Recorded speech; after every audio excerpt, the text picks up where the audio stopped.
Spyro the Dragon 1 may be the only good game in the series.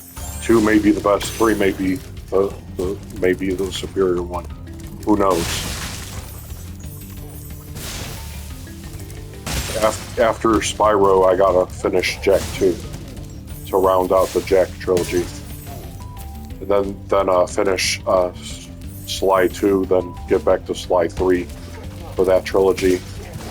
Maybe I will never be able to beat Ratchet and Clank 1 on PS2 due to how insanely difficult the fucking final section of the game is. Like, no checkpoints, no bev, no fucking protection at all. No. If you fail at any point, you gotta start the whole thing over again. You have to have a perfect run. It's like they're training you to be super soldiers for the CIA or some shit. I love difficult games. They're the backbone of the gaming industry, which is why the Soulsborne industry has popped off. I'll admit, Neo, there are some good Souls-like games I can vibe to, as I'm mostly a retro gaming guy. This game is retro adjacent. It's a remake of a mid-90s game that plays very similar to that game. I'll eventually play the PS1 version of this game again.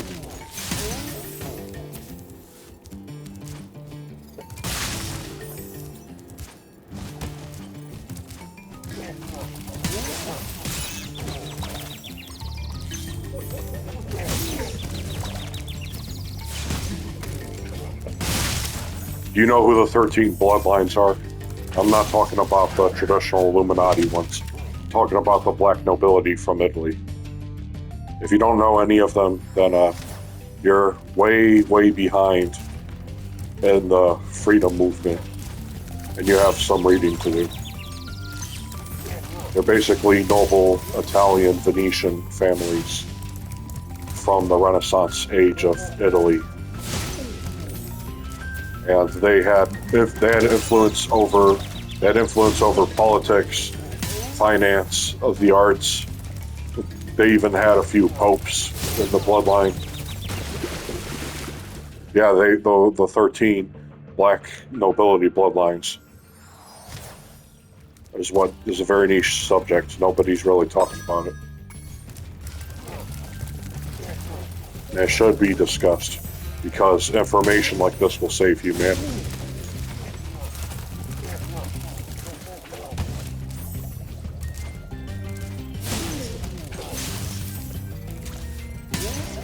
I'm just bopping these fuckers with my ram attack.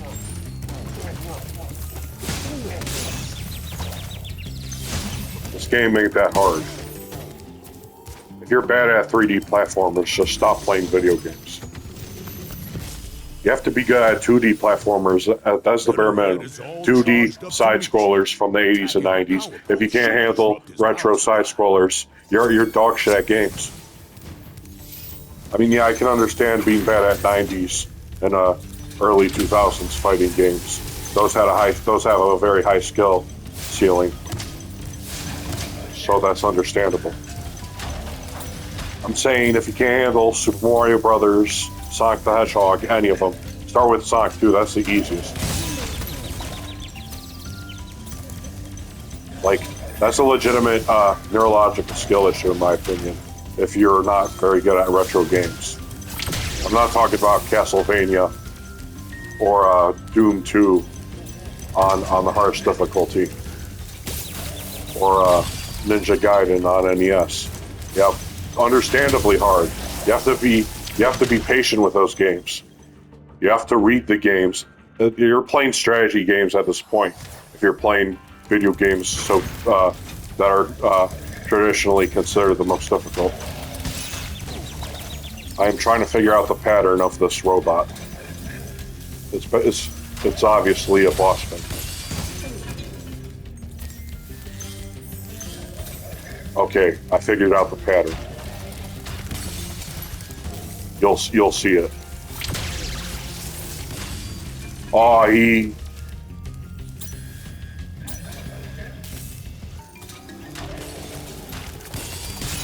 Okay.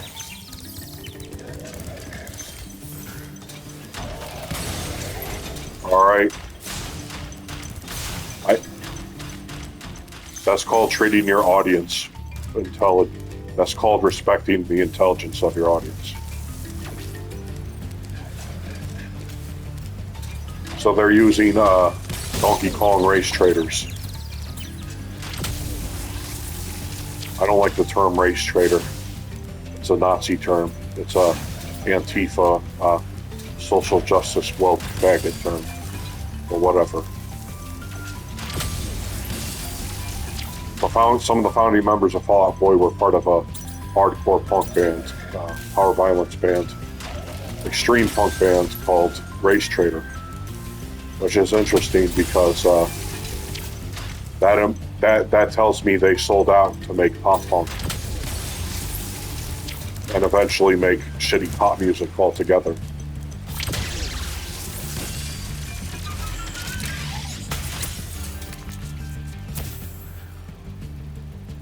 I love creative bosses, Spyro the Dragon.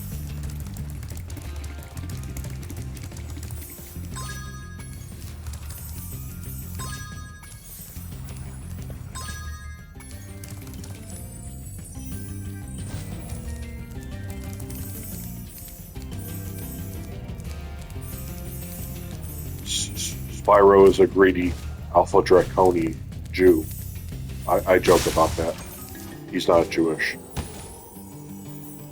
But it's funny how one of Spyro's main motivations, like how Crash has to break boxes and collect Wampus fruits, Spyro has to collect gems and save his brothers.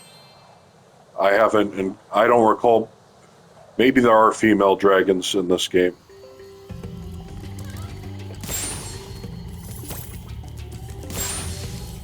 I have to rescue a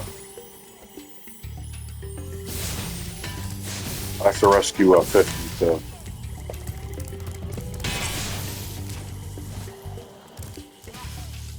Forget it.